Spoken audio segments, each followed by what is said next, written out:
What's up, everyone? Today we're making a super easy chocolate cake. So grab some milk and unsalted butter and let them come to room temperature. Oh, and don't forget 2 eggs.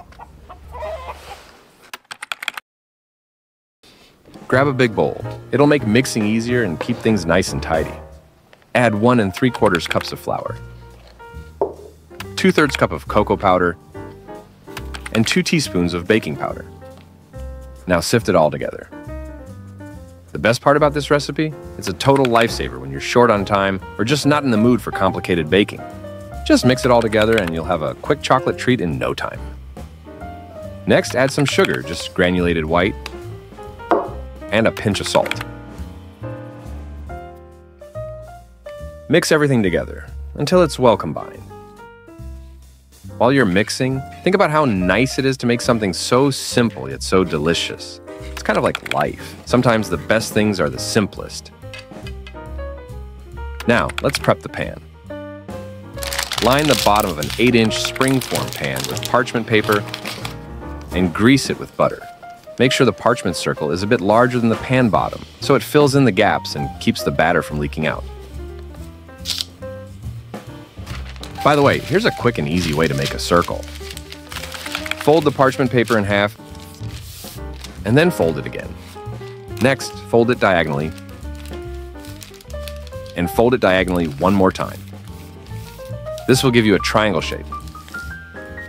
Position the tip at the center of the pan to check the size, then trim slightly beyond the radius. And just like that, you've got a perfect circle. Now, crack 2 eggs into the bowl. No shells, please, unless you're trying to add some extra crunch. Then add 2 ounces of unsalted butter, 1/4 cup of vegetable oil to keep it nice and moist, and of course milk. You can't go without it. At room temperature, just like butter. Oh, and a few drops of vanilla extract. And mix everything on low speed for about 2 to 3 minutes. By the way, melted butter works too. It blends in easier. But melting it sounded like way too much effort. Getting a bowl, melting it, then washing the bowl afterward. Yeah, no, thanks. Not today. So I just threw in a chunk. Now pour the batter into the pan. Yep, scrape it all out, guys. Every last drop. Pop it in the oven and let it bake for about 60 minutes. The cake will rise and probably crack, but don't worry, that's totally normal. Use a toothpick to check if the cake is ready. It should come out clean. If it doesn't, keep baking, checking every 5 minutes with the toothpick until it comes out clean. Take the cake out of the oven and let it cool for 10 minutes before you do anything else. Now run a knife around the edges, just to make sure the cake didn't stick to the sides of the pan. And carefully remove the cake from the pan. Transfer the cake to a cooling rack, a plate, or whatever you have, so it can cool to room temperature. Peel off the parchment paper,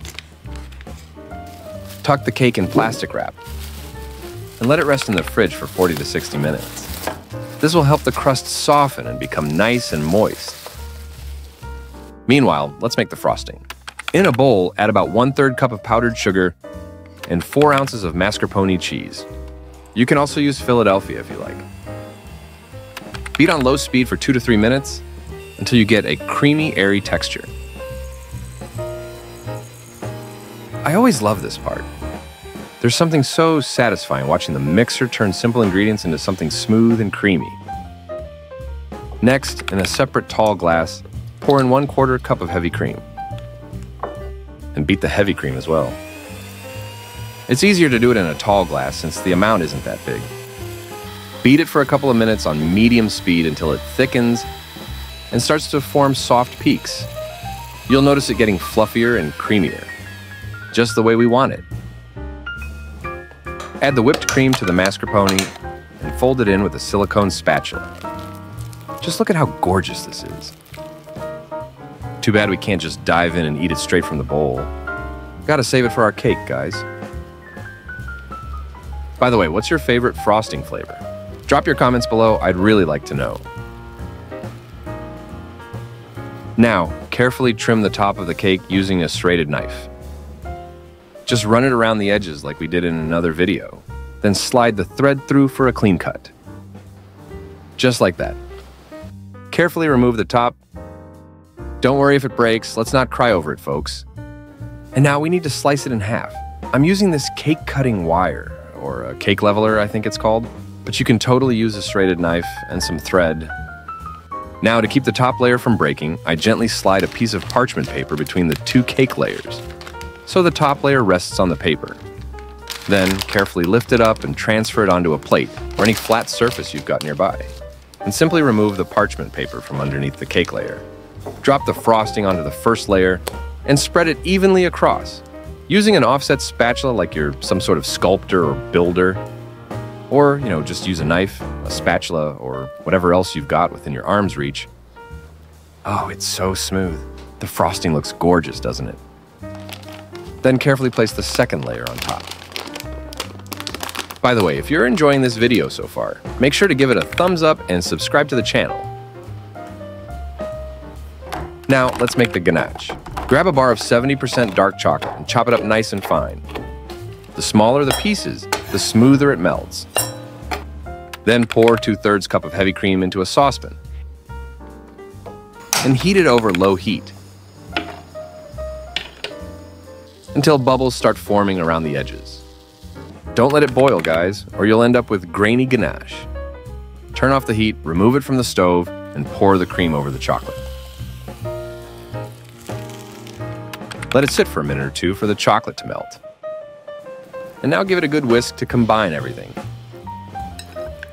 Keep whisking until it's all blended together smoothly.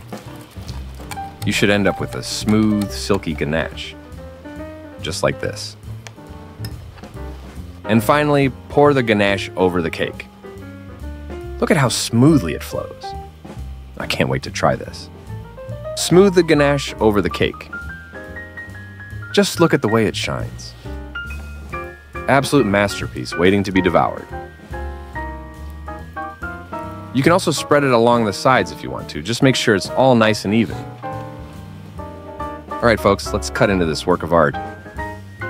Look at the knife gliding through so effortlessly, so smoothly. Oh, such a perfect slice. You can already tell this is going to be pure heaven in every bite. Since I had a bit of ganache left, I'm just going to drizzle a little extra on this piece. All right, let's give it a taste because I'm about to flood the kitchen drooling over this cake. This is amazing. Just a few simple ingredients. Mix, bake, and you've got a rich chocolate cake to brighten your day and sweeten your life. Thanks for watching, guys. Don't forget to like and subscribe. Until next time.